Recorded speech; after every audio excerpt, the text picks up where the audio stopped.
So, the Bible, the biblical documents seem to contravene with what we'll call Orthodox Christianity on a variety of issues, not just on the questions of who is God and who is Jesus, but on a variety of issues which have now been seen to be so fundamental, so integral to the Christian identity, that when they're challenged, it throws us into serious confusion. I'm thinking in particular of the doctrine of the immortal soul and the related doctrines like it. The doctrine of the immortal soul is one in which there is no substantiation in the biblical documents. All of the Jewish commentaries will tell you that the immortal soul, the idea that the body dies but the soul is immortal, is one that is not offered in the documents produced by the Hebrew and the later Jewish community. Now, it's true that later, in the times of Christ in particular, there had been some fringe sectors of Judaism which had adopted the idea. But we must stress that it was only upon a meeting with Platonism, with Greek philosophy, that the immortal soul doctrine was ever taken up in Judaism. And even then, it was rather on the periphery. We see that it was actually Plato who provided the means by which the doctrine of the immortal soul would eventually be taken up in Christianity. But the immortal soul doctrine, we can trace it all the way back to ancient Egypt. And in Egypt, we find they already had a fully developed system of an immortal soul in which the soul or the personality is separate from the humanity or the human nature, if you will. Not only that, but they also had modeled a system of divine incarnation in which a divine soul of a god could come and intertwine itself with the Ba or the Ka.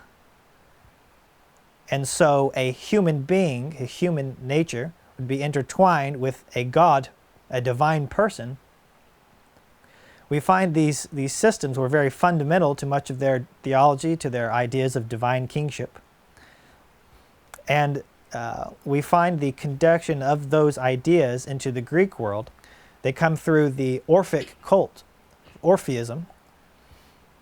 And we find that Plato himself, hundreds of years before Christ, was introduced to these ideas, likely through the Orphic and Eleusinian mysteries. And he, of course, became the prime exponent of the immortal soul doctrine. It was so popular that it became to be assumed in many cultures through the worldwide cultural influence of the Greeks, thanks to Alexander. And for many cultures, ancient cultures, the doctrine of the immortal soul became assumed. Now, in addition, Plato had also taught the transmigration of the immortal soul, that all human souls had first pre-existed in heaven in a higher, more perfect sphere, and had come down, had become human, taken on nature. And that's the situation we're in today. And the ideal for us as human beings would be to graduate, if you will, out of this predicament into a more perfect sphere. We're getting into Neoplatonism and things like that as well. But we find that the Hebrew Bible has a very, very different idea. We see in Genesis that God took material and he breathed into it the Ruach, the breath of life, the life force. And then that combination became, it says Adam became a living soul. So the soul then is not some immortal piece, a pre-existing piece that is inserted into a body. But in the Hebrew worldview, the soul is the whole man, body and spirit.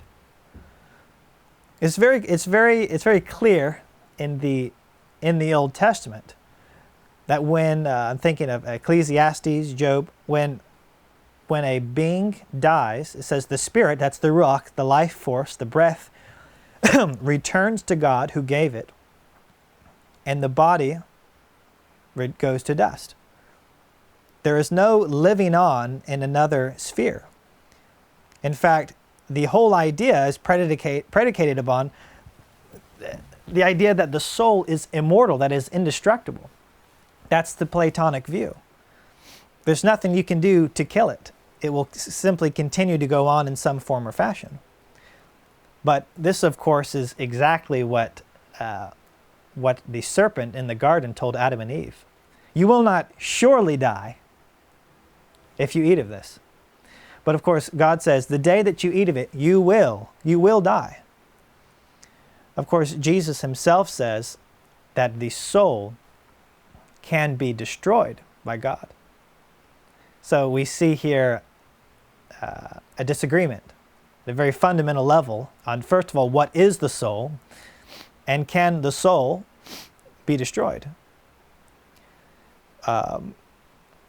We find the Gnostics, or groups that we can call the Gnostics, are very enamored with these ideas, and they take the Platonic view one step further and say that not only is the material world somehow imperfect, but it is even disgusting, wicked. That necessitates our escape. We all should want to, according to the Gnostics, we should all want to escape. We are immortal shards of light that are trapped in this situation, and we need to escape. We need to go home to where we pre-existed. Now, this idea comes out in the traditional hymns that we sing in church. This world is not my home. I'm just passing through.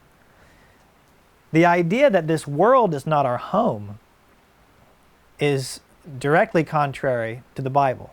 There's another major point at which orthodoxy disagrees with the Bible, with the biblical worldview. God says in the Psalms, the heavens are the heavens of Yahweh, but the earth he has given to the children of man forever. This world has always been offered to humanity as a prize, as a treasure. It says the righteous will remain on the earth forever. So the idea that we have to get out of here is an acutely Gnostic, Platonic idea that was later imposed upon the biblical documents. Now, are there verses to support that idea? Well, there are verses to support just about anything. Of course, we all know that we can make the Bible say just about anything if we try hard enough. I can read Paul where he says, treat your wives as your own body.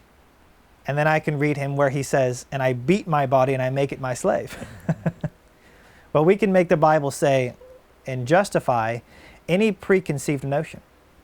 And I think that's exactly what the early church fathers did. They were all committed Platonists.